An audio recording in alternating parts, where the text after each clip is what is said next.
Je ne cacherai jamais le fait que je déteste Noël. Appelez-moi Monsieur Scrooge si vous le souhaitez, insultez-moi sans retenue de vieux rabougri, mais mettez-vous en tête que chaque année, ce jour-là, je ressens une peur plus grande que quiconque déteste la saison des fêtes ne pourrait jamais le prétendre. Si vous me connaissiez personnellement, vous diriez que c'est à cause de la disparition de mon petit frère le même jour, et vous auriez raison en grande partie. Mais ce n'est pas tout. Ce matin de Noël 2007, nous aurions normalement dû être tous les deux assis auprès de notre sapin, en train d'ouvrir des cadeaux et de créer de précieux souvenirs d'enfance. Au lieu de ça, j'assistais toute la journée durant au triste spectacle de la police fouillant frénétiquement notre maison et notre quartier, tout en interrogeant mes parents désemparés. Ils m'ont aussi interrogé, bien sûr. Je leur ai dit que lui et moi on était allés se coucher, excités parce que le lendemain nous réservait, et que c'était la dernière fois que je l'avais vu, qu'il n'était jamais descendu pour ouvrir ses cadeaux, et que c'était là que ma mère avait découvert que sa chambre était vide. Mais c'était un mensonge. Je sais ce qui est arrivé à Chris. Je sais qui l'a emmené. Et je savais que si je disais la vérité, personne ne me croirait. Ni à l'époque, et ni maintenant. Je suppose que je devrais commencer par vous raconter comment tout cela a commencé. Cette veille de Noël, nous avons préparé ensemble des biscuits pour le Père Noël. Nous avons parlé de ce que nous espérions qu'il apporterait, puis nos parents nous ont lu la nuit avant Noël. Des traditions de Noël d'une famille heureuse, tout ce qu'il y a de plus banal. Ce qui était différent cette année, c'est que j'étais nettement moins enthousiaste à propos de l'ensemble du processus. C'était la première année que j'avais ouvertement cessé de croire au Père Noël. J'étais un enfant étrange et cynique, aux grandes dames de mes parents. Pour tout vous dire, je n'avais jamais vraiment cru au Père Noël. Je jouais surtout le jeu pour plaire aux adultes. Mais cette année-là, j'en avais assez de jouer. C'est l'une des nombreuses choses sur lesquelles nous différions tant, mon frère et moi. Chris était un garçon jovial, énergique et curieux, et moi, j'étais tout l'opposé. Je me souviens que l'année de sa disparition était aussi celle où il avait trouvé où nos parents cachaient nos cadeaux 2 semaines à l'avance. Mais malgré tout, il y croyait encore. Je n'arrêtais pas d'essayer de détruire ses rêves en lui expliquant que le Père Noël n'existait pas, et à quel point il était idiot d'y croire encore. Mais lui, il était persuadé de son existence, et surtout déterminé à me prouver le contraire. Ce soir-là, nous montions les escaliers pour nous coucher quand il m'a appelé. « Reste avec moi !» dit-il en tirant sur la manche de mon pyjama. « Je vais te montrer, tu vas voir. Il est réel. On va l'attraper. Je parie qu'on sera les premiers à l'avoir fait. Et je suis sûre qu'il nous offrira tout un tas de cadeaux si on y arrive. » J'ai soupiré. « J'ai juste envie de dormir tranquille, Chris. Tu peux continuer d'y croire dans ton coin si tu veux, mais laisse-moi tranquille. » Ensuite, je me souviens lui avoir expliqué une énième fois à quel point il était bête, et que le Père Noël n'existait pas. Une partie de moi aussi n'avait pas envie qu'il veille toute la nuit, et se retrouve finalement déçu à l'arrivée de papa et maman au lever du soleil. « Allez, s'il te plaît. Tu vas devenir tout vieux et tout fripé à force d'être grincheux.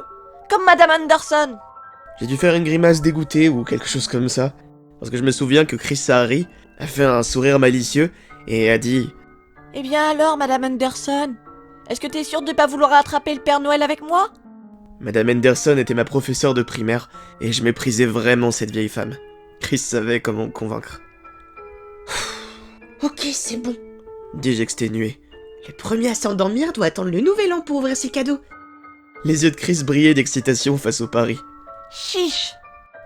Nous sommes donc allés dans nos chambres pour attendre que nos parents aillent se coucher. Lorsque les lumières d'en bas se sont éteintes, j'ai attendu environ une demi-heure juste pour m'assurer qu'il dormait bien, et je me suis glissé hors de mon lit. Puis je suis descendu en douce. J'ai vu qu'il y avait une lumière allumée dans le salon. Chris m'attendait déjà assis nonchalamment près de la cheminée. Il s'est aussitôt offusqué et m'a demandé pourquoi j'avais pris autant de temps. « J'ai attendu que maman et papa se couchent, idiot. Ils vont pas être contents s'ils nous trouvent ici. » Je me suis ensuite assis sur le canapé en regardant la cheminée. « Alors, tu crois qu'il va arriver vers quelle heure, ton Père Noël ?» Ça, on va bien le découvrir. Je ne sais pas combien de temps nous avons attendu. Je me souviens juste que c'était long. Vraiment très long. Chris s'était déjà endormi, et moi je fermais les yeux, lorsque nous avons été réveillés par quelque chose de massif frappant le toit. Quelques secondes plus tard, il y a eu un bruit de pas traînant et un raclement de pieds. J'étais sûr d'avoir entendu le tintement de petites cloches. « Oh, c'est lui !» chuchota Chris avec admiration. Pendant un instant, je me suis demandé pourquoi papa et maman n'avaient pas été réveillés par tout ce boucan. Ce vacarme était suffisant pour réveiller les morts. Mais j'ai été stoppé dans ma réflexion par la vue de suie tombant de la cheminée. Chris s'est précipité vers moi et m'a secoué les épaules. « Qu'est-ce que je t'avais dit ? Il est réel. Il est réel, il est réel. » Contrairement à Chris, je ne pensais pas à un phénomène surnaturel derrière cet étrange événement. J'étais convaincu que c'était un cambrioleur qui s'était introduit chez nous par des moyens non conventionnels. Je me suis assis, regardant fixement la cheminée pendant quelques instants et ne sachant pas quoi faire, jusqu'à ce que je me lève et plonge sous le canapé pour me cacher. Qu'est-ce que tu fais? Il arrive! Cache-toi! Cache-toi! Lui murmurai-je férocement. C'est un cambrioleur, il est dangereux! Chris a ouvert la bouche pour protester, mais une voix a laissé échapper un grognement dans la cheminée, et cela l'a suffisamment effrayé pour qu'il aille se cacher lui aussi, derrière la grande chaise longue en cuir de papa. Quelques instants plus tard, un nouveau bruit sourd a retenti et le devant de notre cheminée a été obscurci par de la suie. J'ai couvert ma bouche et mon nez, essayant désespérément de m'empêcher de tousser. Quand la suie s'est dissipée et que j'ai pu voir qui se tenait en face de moi, mon esprit cynique en a pris un coup. Le vieil homme qui se dressait devant moi était vraiment quelqu'un déguisé en Père Noël, et il ressemblait trait pour trait à la représentation qu'on se fait de ce personnage. Son corps et sa taille étaient similaires, il avait une longue barbe blanche, il portait une veste et un pantalon rouge magnifiquement confectionnés. Son visage avait même ces traits doux qu'on lui connaît. Un véritable papy gâteau. Ce qui m'a le plus surpris chez cet homme étrange, c'est que même s'il venait d'entrer par notre vieille cheminée, il n'y avait pas une seule tache de suie sur lui. Son costume était impeccable. C'était presque comme si tout ce qui pouvait gâcher son apparence parfaite était naturellement repoussé. J'ai finalement été convaincu qu'il était le vrai Père Noël en voyant ce qu'il a fait ensuite. Jetant son sac de cadeaux par-dessus son épaule, il s'est éloigné de la cheminée et une petite fée en a émergé pour le suivre. Cette fée, ou cet elfe, avait des oreilles pointues, un costume vert scintillant et était si petite qu'elle n'arrivait qu'aux genoux du Père Noël. Contrairement au vieil homme, elle semblait terrifiée à l'idée de faire un pas dans notre maison. Elle regardait tout autour d'elle comme s'il y avait une terrible menace dans la pièce et semblait soulagée en pensant à tort qu'elle était vide. Le Père Noël a remarqué sa peur, mais plutôt que de la rassurer comme on pouvait s'y attendre, pendant une fraction de seconde, son visage aimable s'est transformé en un regard de pure et horrifiante méchanceté.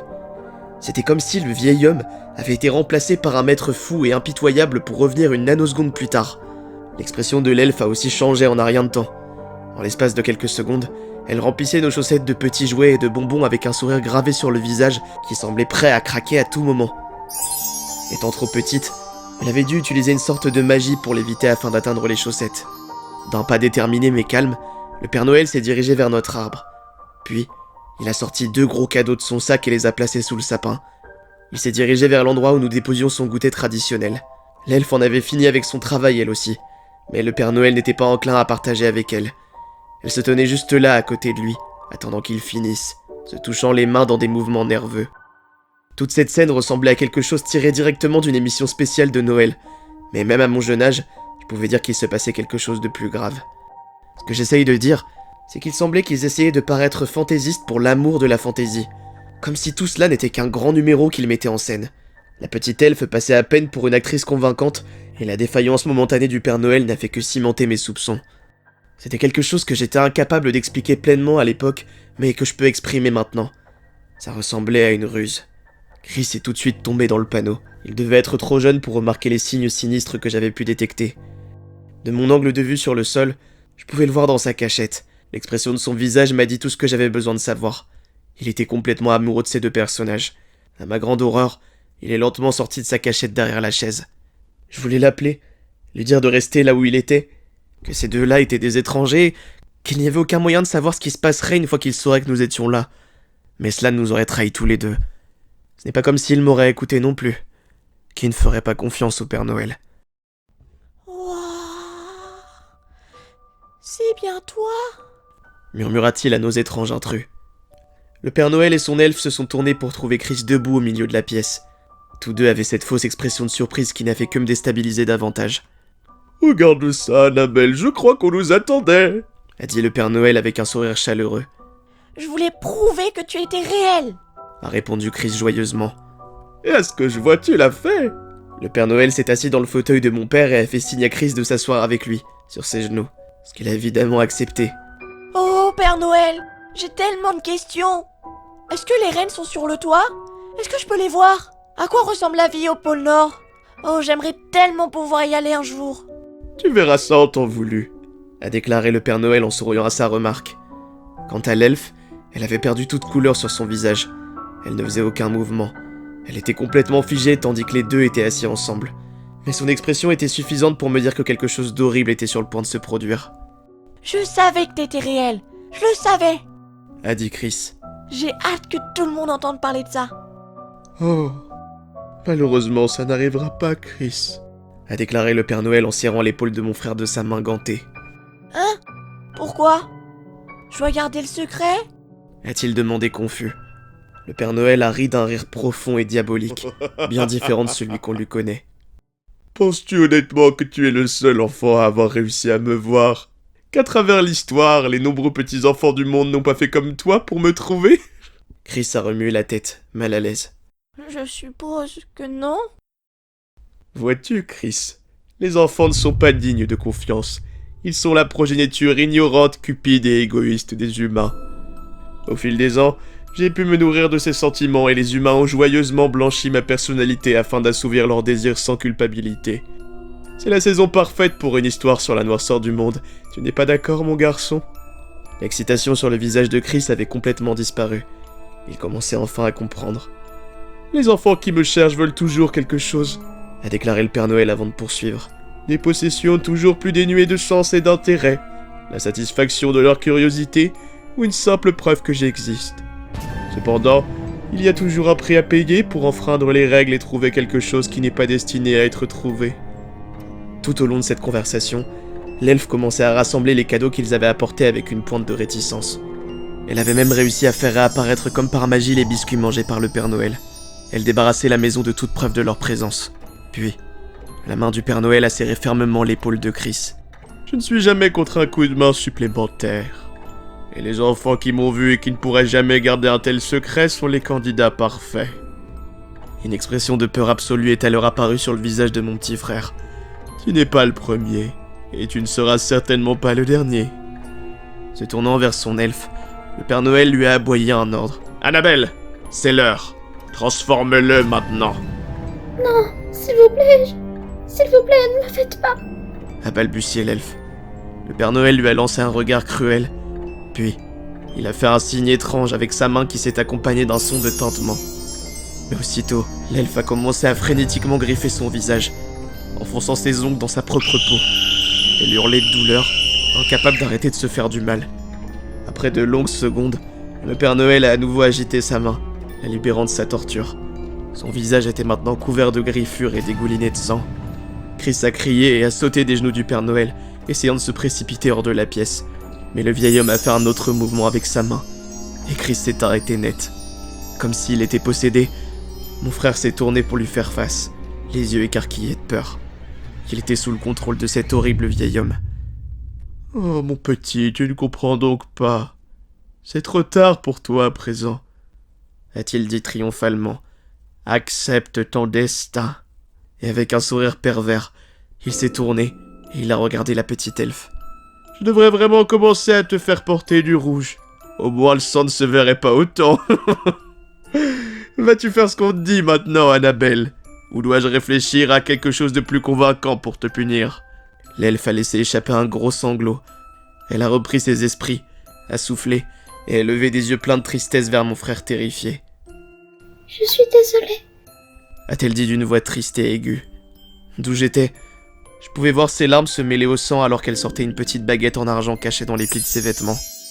Elle l'a pointée vers mon frère, et un flash aveuglant a envahi la pièce.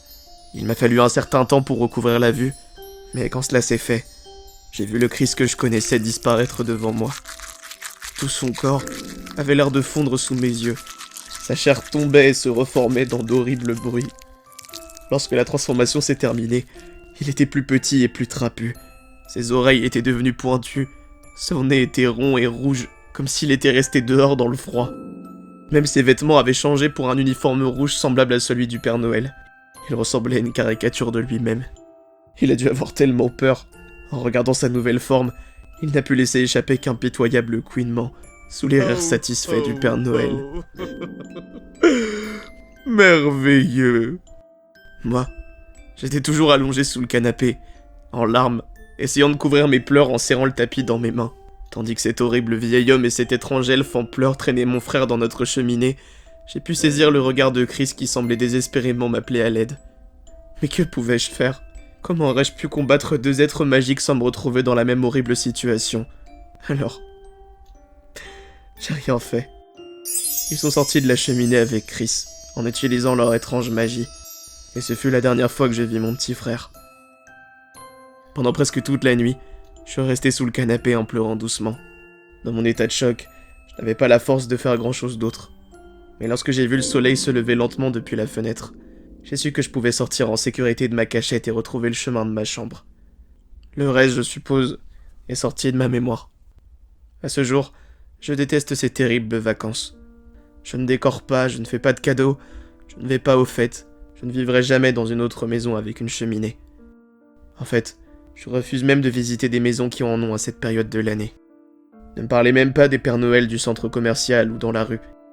Je reste dans mon appartement autant que je peux.